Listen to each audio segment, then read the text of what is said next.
ہم ایسا کون سا راستہ اختیار کریں کہ ہماری جو نوجوان نسل ہے وہ بھی اس طرف آ جائے؟ کیونکہ بہت سارے نوجوان ہیں جو رمضان المبارک کی فیوز و برکات کو جو ہے وہ حاصل کرنے کی کوشش ہی نہیں کرتے، یا اس کو اہمیت نہیں دیتے، یا اس کے علاوہ یعنی روزے ہی نہیں رکھتے. تو اس حوالے سے ذرا ہمیں بتائیں گے آپ؟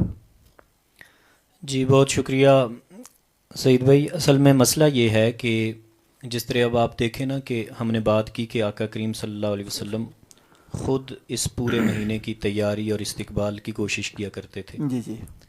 اور پھر نسل در نسل یہ سلسلہ چلتا رہا ہے.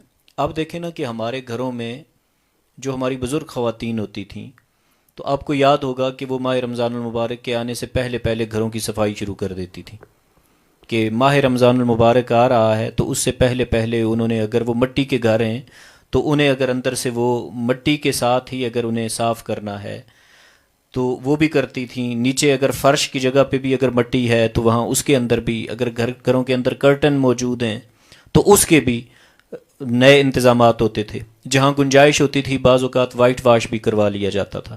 یہ پرانے دور کی باتیں. جی.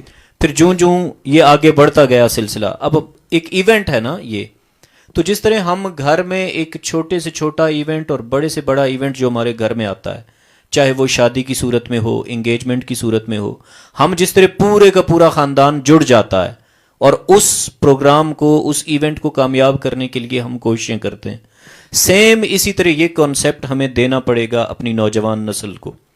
انہیں بتانا پڑے گا کہ یار یہ کوئی عام مہینہ نہیں ہے، یہ وہ جو 11 ماہ ہم نے جو کچھ کیا ہے نا، یہ اس پورے 11 ماہ کی جو ہماری کارستانیاں ہیں، جو ہمارے گناہ ہیں، ان سب کو واش کرنے کے لیے یہ ماہ مکرم آ رہا ہے.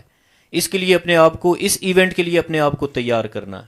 اور آپ دیکھیں کہ اب اتنا بڑا ایونٹ اگر تیار کیا جائے، ہم اپنے گھر میں جو ایونٹس رکھتے ہیں وہ تیار جب ہم کرتے ہیں اور اس ایونٹ میں ہمارے بلانے پہ کوئی نہ آئے اس ایونٹ میں، تو آگے سے ہمارا فیڈ بیک اس کے لیے کیا ہوتا ہے.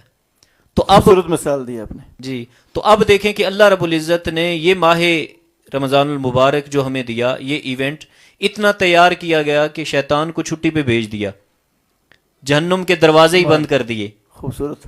جنت کو آراستہ اور پیراستہ کر دیا، حور و غلماں کو تیار کر دیا، اور پھر کبھی رحمتوں کا نام لے کر، کبھی مغفرتوں کا نام لے کر، کبھی جہنم سے خلاصی کا نام لے کر مختلف عشرے دے دیے.